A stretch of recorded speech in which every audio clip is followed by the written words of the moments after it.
Football বিশ্বকাপ জ্বরে আক্রান্ত প্রত্যেকে এবং বাঙালিরা যে কতটা ফুটবল পাগল সেটা নতুন করে আর বলতে হবে না। আর সেই জন্য পশ্চিমবঙ্গবাসীদের জন্য একটা বিশেষ উপহার নিয়ে আসছে রাজ্য ক্রীড়া দপ্তর। কি সেই উপহার? আমরা জানি যে আর কয়েক ঘন্টার অপেক্ষা, তারপরে মানে আগামীকাল রাত 12:30টার সময় বিশ্বকাপ ফাইনাল, মুখোমুখি আর্জেন্টিনা এবং স্পেন।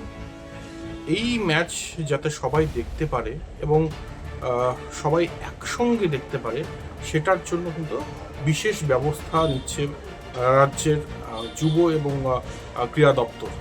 কী সেই ব্যবস্থা? সেটা হচ্ছে যে প্রতিটি জেলায় করে দেওয়া হচ্ছে, ইনস্ট্রাক্ট করে দেওয়া হচ্ছে যাতে জায়ান্ট এলইডি স্ক্রিনের ব্যবস্থা করা হয় এবং সেটার জন্য যা লজিস্টিক্যাল ইস্যুস রয়েছে সব যেন ঠিকঠাকভাবে করা হয় এবং ডিস্ট্রিক্ট ম্যাজিস্ট্রেটকে কিন্তু অলরেডি জানানো হয়ে গেছে। তাই এখন এই পশ্চিমবঙ্গে যত ডিস্ট্রিক্ট রয়েছে, প্রতিটি ডিস্ট্রিক্টে সুইটেবল ভেন্যু খুঁজে সেখানে LED screen, giant LED screen লাগানোর কাজ কিন্তু অলরেডি চলছে।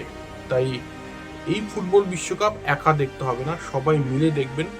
স্টেডিয়ামের ভাইব মানে কতটা পাবেন আমরা জানি না, তবে একটা একটা দুর্দান্ত মুহূর্ত যে তৈরি হবে সেটা কিন্তু একদম স্পষ্ট এবং সেটা জেলায় জেলায় হবে। আর সেটার জন্য 1 লক্ষ টাকা করে অ্যালোকেটও করা হয়েছে প্রতি জেলায়। তাই অভিনব উদ্যোগ, সাধুবাদ জানাতে হবে ফুটবল পাগল এই বাঙালি।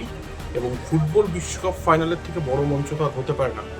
জেলায় জেলায় জায়ান্ট এলইডি স্ক্রিনে দেখতে চলেছে বাংলা এই ফুটবল বিশ্বকাপ ফাইনাল।